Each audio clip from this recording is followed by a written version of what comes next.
Hi, my name is Nico71 and this is the Peugeot 205 GTI that I made out of Lego Technic. I will present you the model and explain how I made it. Let's go!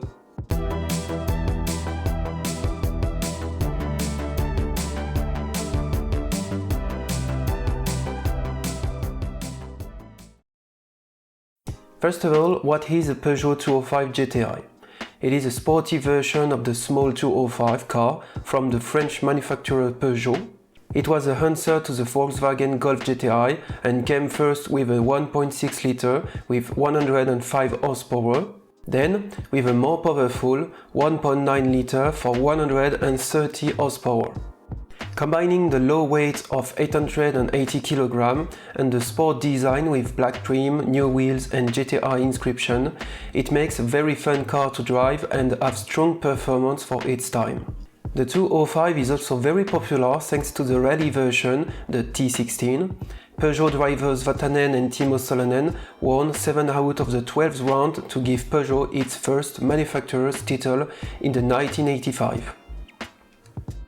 But let's back to my replica in Lego of this Peugeot 205. I will show you the function and the details, but also how I design it and why I choose a solution over another one.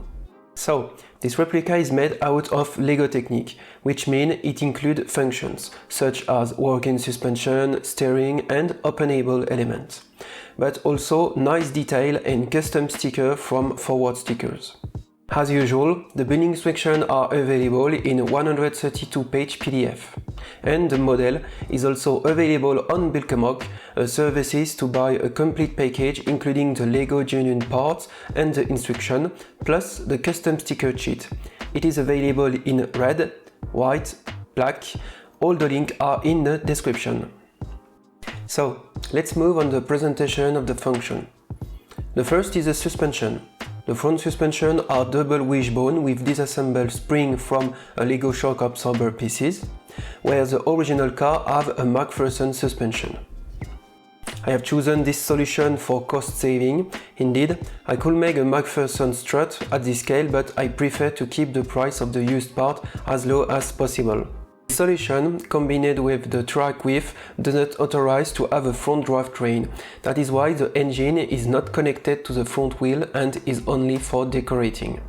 The rest suspension are as real, composed of independent trailing arm with shock absorbers. It enables more space to the rear seats, which are also reproduced in my Lego version. The steering is fairly standard but differs from my previous small car. Indeed, I cannot use the classic solution I have made on the Citroën CV or the Fiat 500 because the track width were bigger. So, I use two 6L connecting rods which connect to the same pivot on the steering lever. Then, the axle goes in the chassis where a bevel gearing brings the motion to the hand of God on the roof. I have not succeeded either to add a working steering wheel because of the available space. So, I prefer to have a hand of God which is more playable, and this hand of God can be removed easily from the roof to be stored in the trunk. To finish with the function, the door can be open, revealing a detailed interior with a seat, dashboard, back seat and the famous red carpet.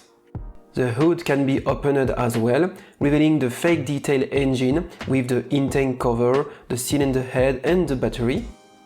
And the trunk can also be opened to store the hand of God as mentioned previously. We have done now with the functions, let's move on the design process, and there is a lot to say. So, even if the car is small in the Lego Technic, the design was an important thing. It has to mimic closely the iconic elements such as the headlight, the front grille, interior, C-pillar and the proportion to be recognizable even at small scale. So, I work on the proportion and their perception, for instance with a lot of cheese slope to have the correct shape on the rocker panel and the front bumper, but also on the headlight. The headlights were the most complicated things to replicate on this car, because of the particular shape of the front one and the proportion of the rear one. The front one is composed of cheese slope in transparent to create the shape near the grille, and upside down headlight brick in transparent to fix the different element. The rear one is more classic, using plate, slope and tile, but are not exactly accurate to the original.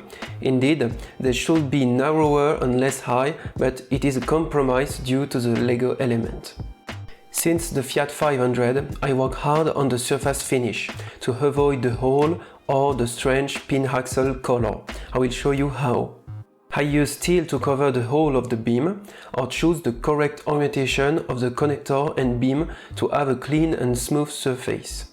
On the roof, for instance, I choose to have a stacked beam instead of panels because of the round surface at the extremities and the lack of the visible hole.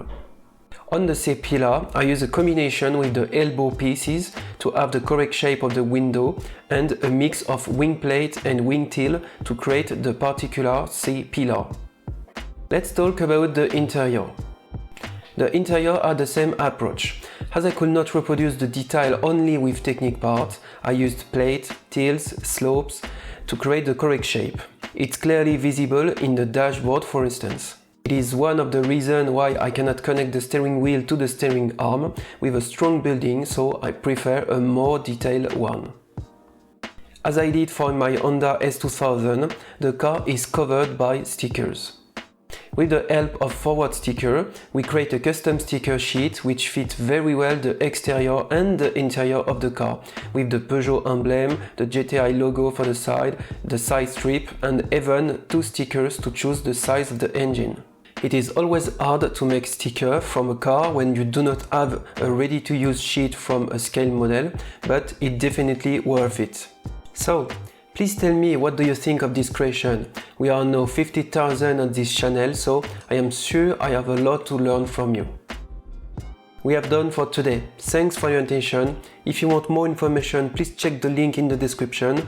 If you are new on my channel, I put a recommended video and a playlist to discover my work. See you next time for a new creation. Take care, play well, bye.